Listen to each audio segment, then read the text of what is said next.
After I do a challenge on a video game, I usually follow that up with basically my own take on the useless facts kind of video.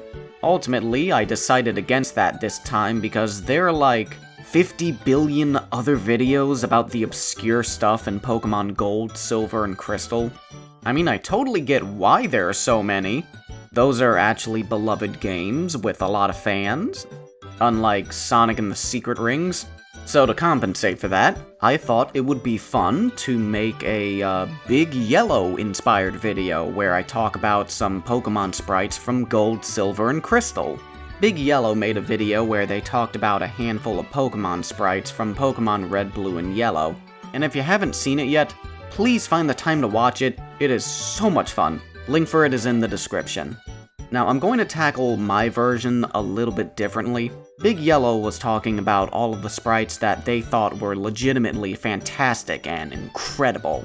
Thing is, the vast majority of sprites from Generation 2 are very nice, they really are, but not in an interesting way. You don't have anything like Tentacruel just being in the most raw pose ever, or Scyther coming in for the kill.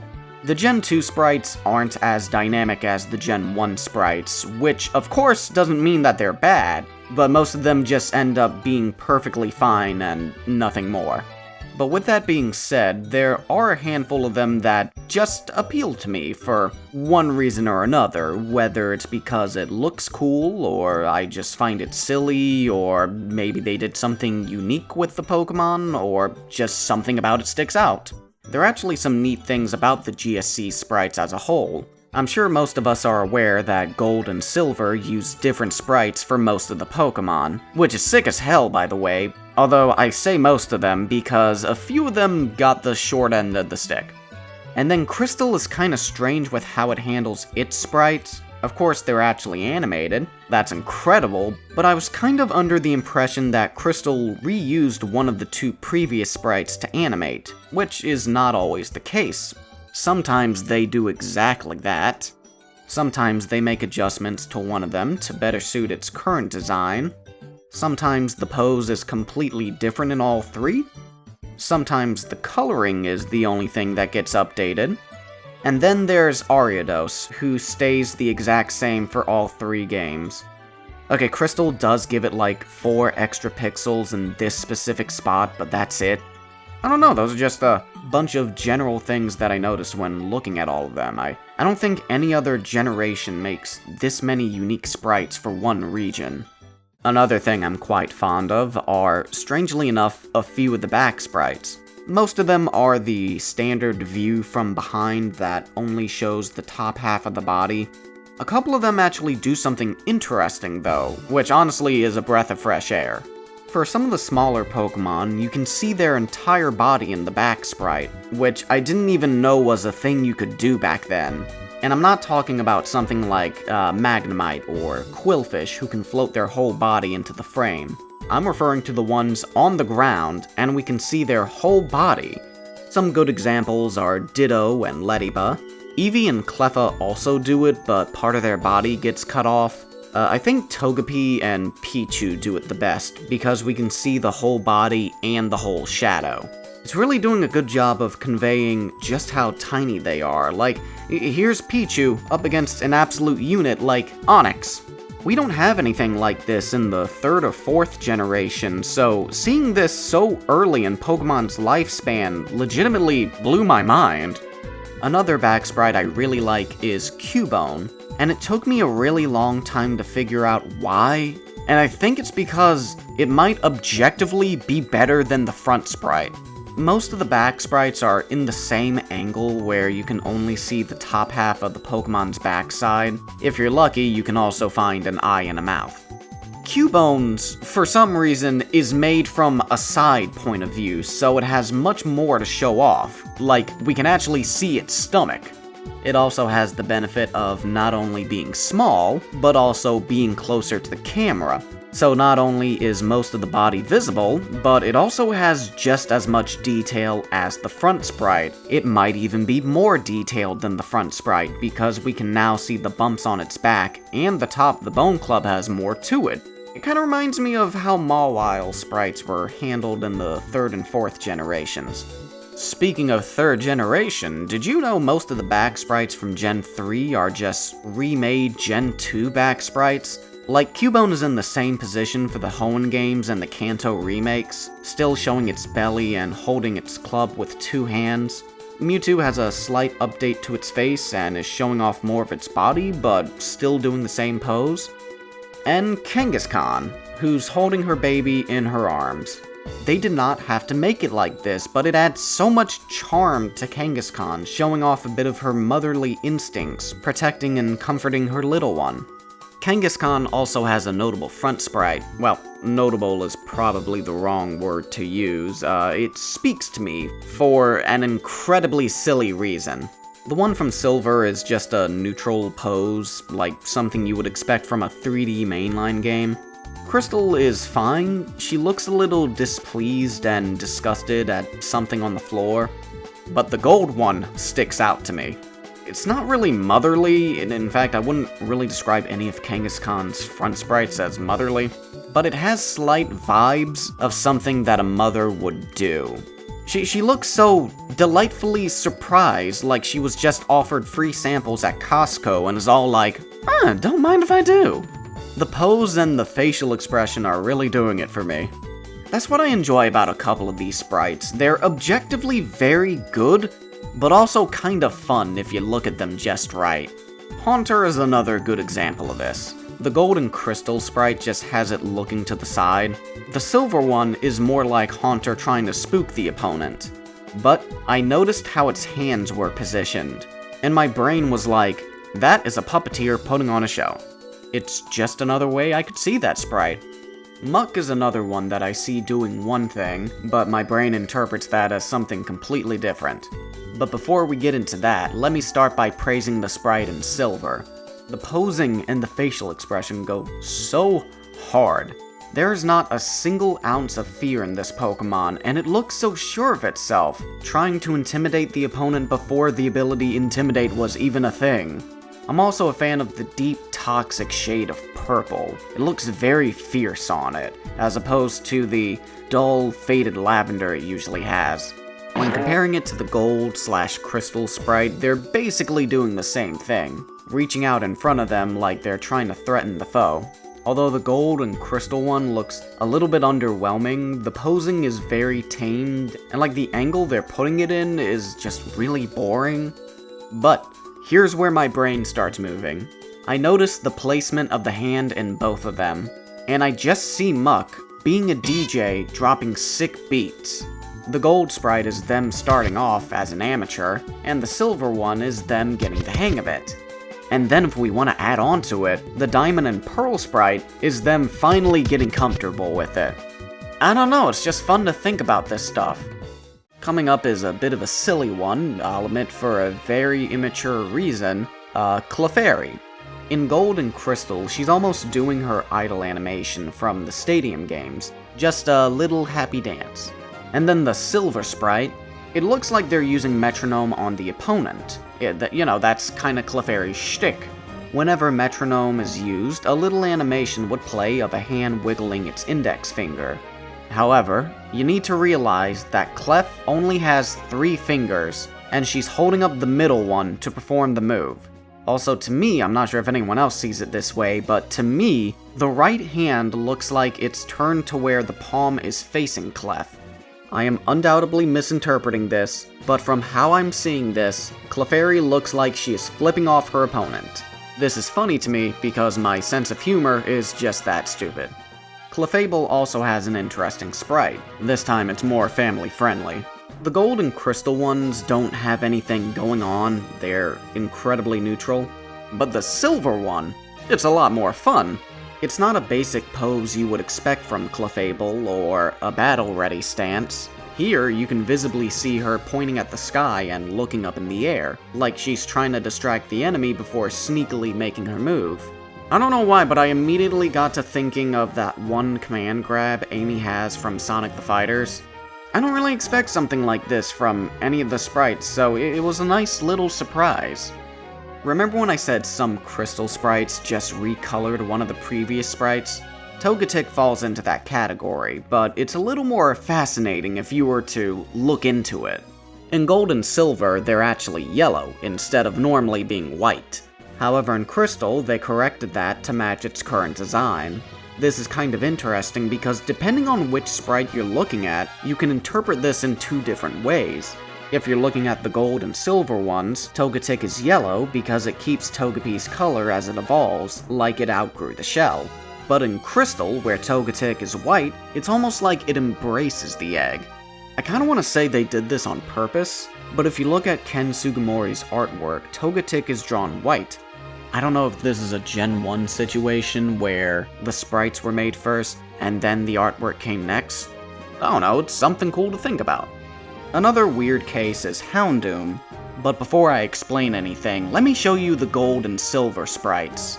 Going off of these, I thought both of them looked good, and didn't have a problem with them. Now earlier in the video, I also said that some Crystal sprites take one of the previous sprites and tweaked it to better suit the current design. This one is based off of the Silver sprite, but they didn't just tweak it.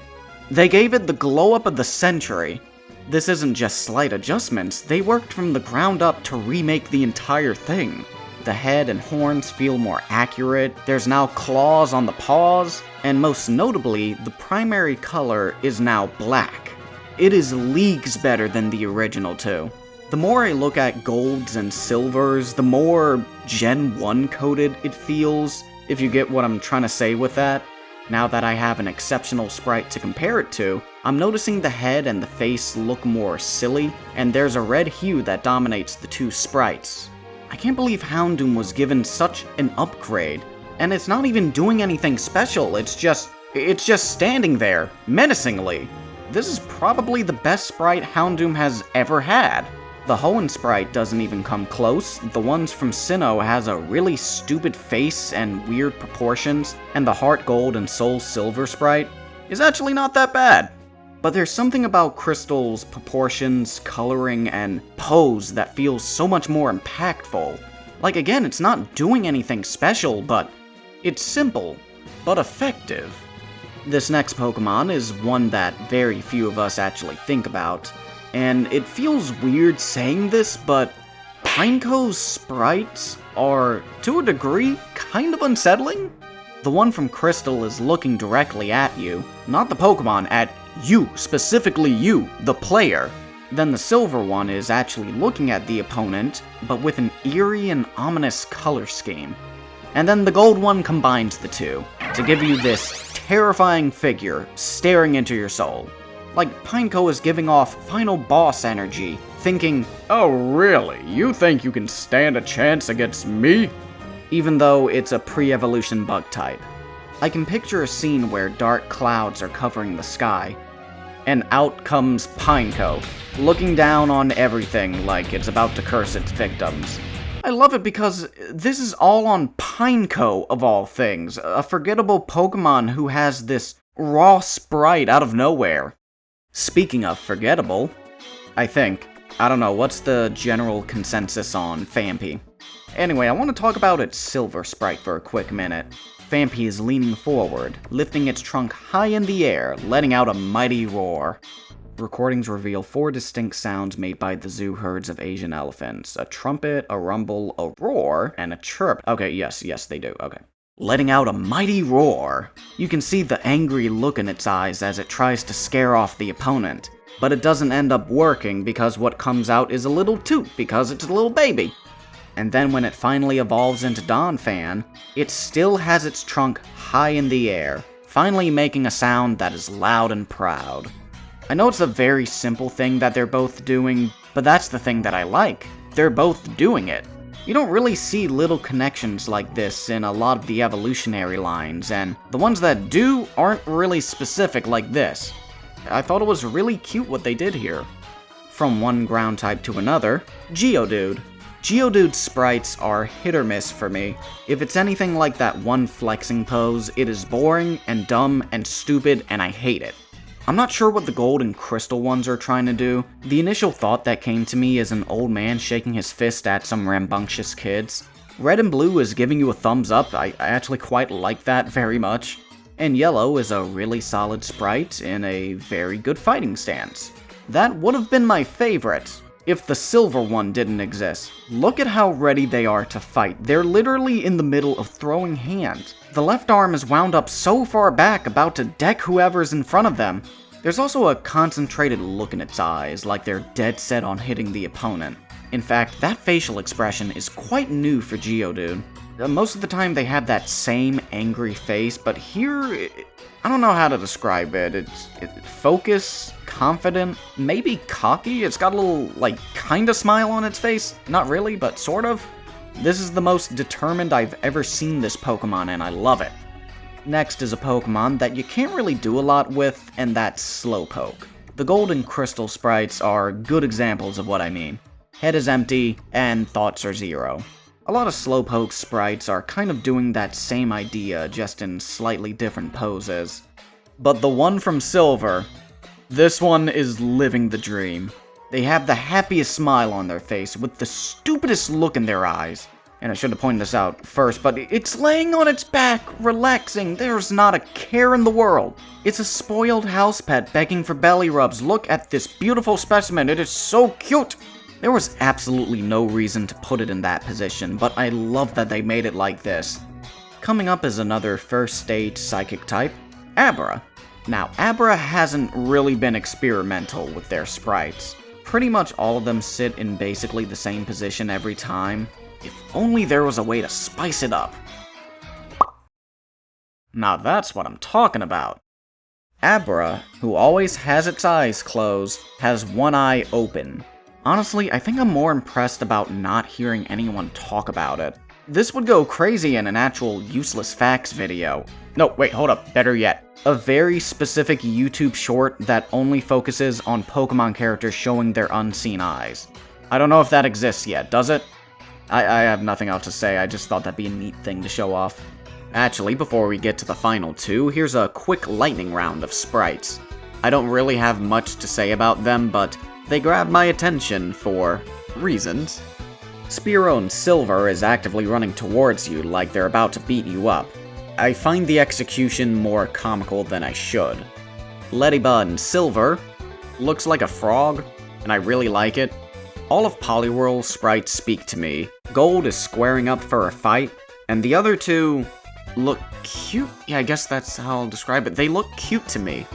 Oddish and Silver and Crystal look perfectly fine, but for Gold, they ever so slightly moved its eyes farther apart from each other, so it looks like it's totally lost all train of thought.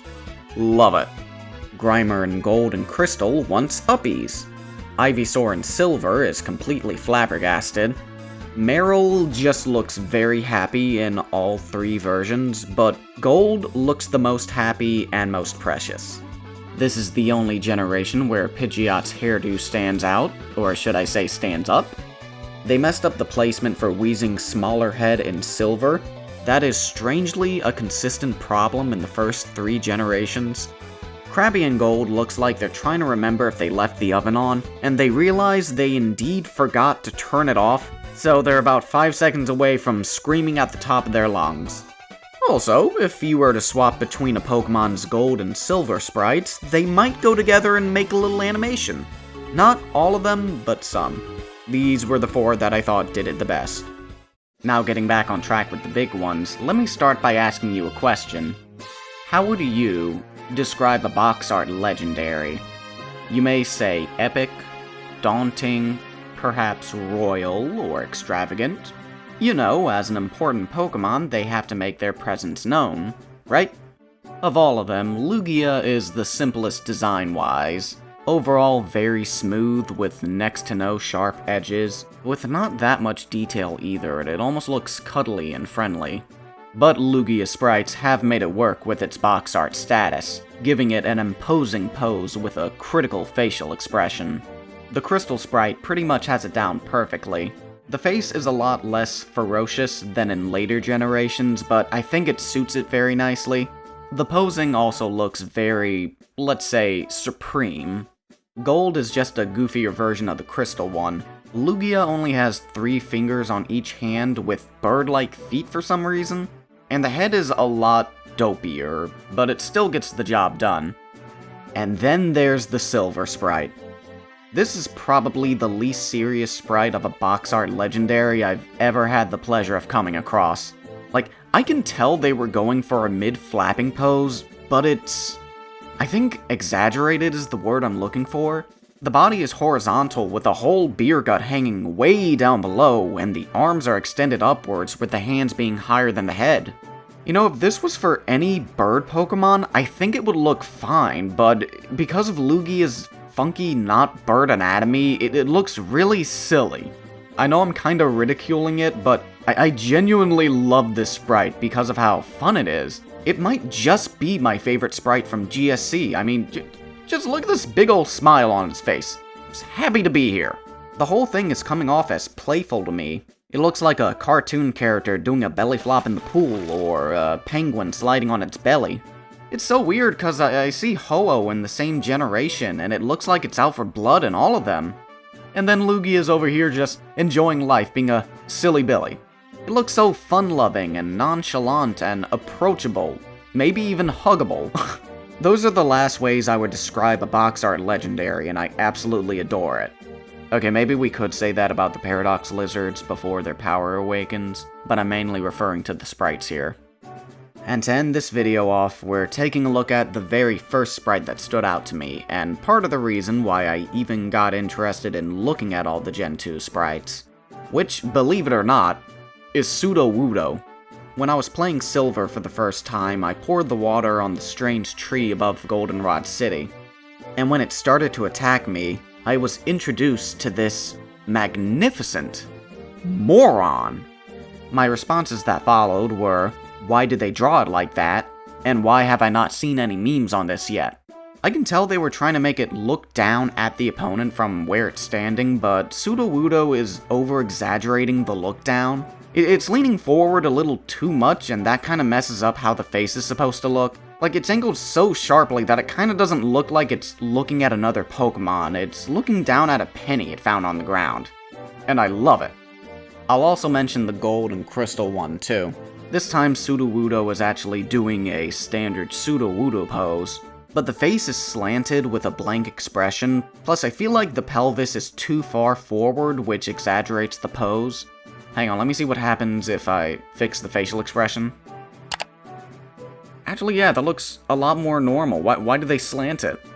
I'm not trying to be funny when I say this next thing, it's just how I'm interpreting it. Sudowoodo looks drunk. You know, I could say that about the Silver Sprite, too. This is what 7 pints does to someone.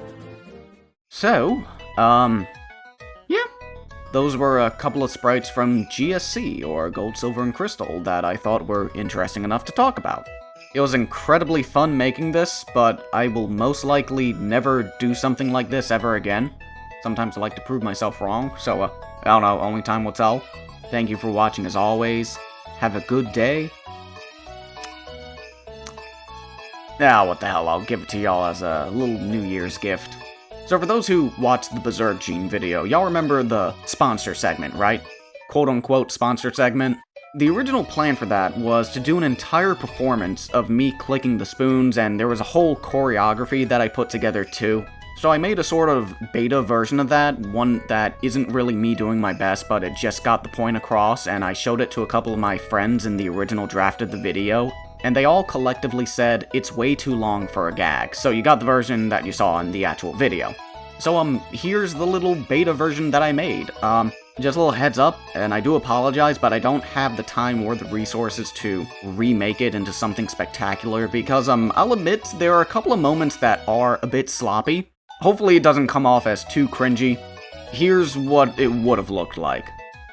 But before we begin, a word from our sponsor. Me!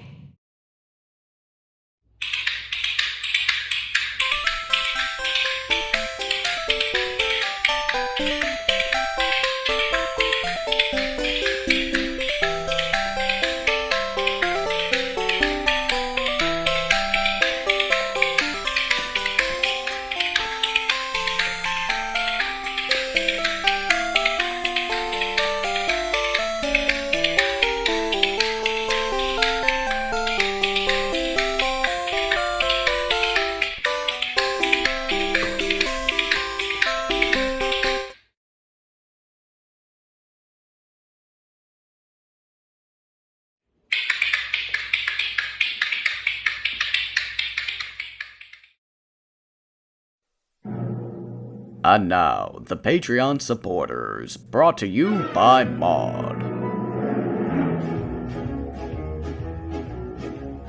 Lots of spaghetti and page-fighting Master Sodaku, Fossil and Triff. Gianna, Tamar, Skruka, Mitsuru, Simp, and Tabitha, Harvey, Youssef. There's Augustus Rainier, stop-motion stylist, Soma, Banamber, RT, plus Matt T.O.B. and Delta P is floating in Mississippi. There's Sonic Meerkat and Irony Class with UFO Sunset Billy. Elijah Boneham and Luke and Z Matrix exceed the limit, yippee!